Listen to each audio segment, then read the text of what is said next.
చెప్పరాదు. ఒక్క తప్పు కూడా నా దగ్గర లేదు అని మనం చెప్పకూడదట. ఎందుకంటే దేవుని వాక్యమే చెప్పింది, నీతిమంతుడు లేడు. లేదు సార్, నేను ఒక్క తప్పు కూడా చేయలేదండి, అన్ని నీతి క్రియలేనండి అంటే పెద్ద కేసు అయింది అది. అమ్మో ఇడేందిరా నన్ను అబద్ధీకుని చేసి రారా కూర్చోరా అంటాడు.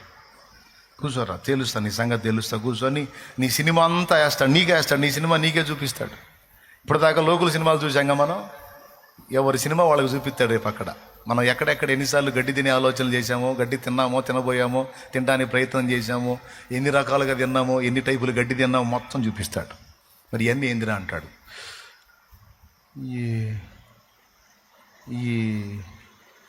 నేను చేయలేదురా, నువ్వే చేసింది.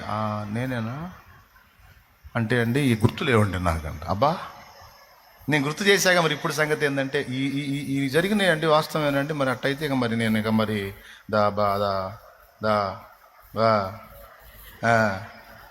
అనిగిందా. ఇప్పుడు చెప్పు నువ్వు ఎవరు అంటాడు.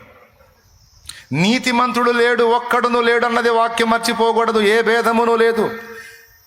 అందరూ పాపము చేసి దేవుడు అనుగ్రహించి మహిమను పొందలేకపోవచ్చున్నారు. తేలగొట్టేశాడు అక్కడ. ఒక్కడు కూడా లేడురా పెద్ద మనిషి అని. ఎవరన్నా పెద్ద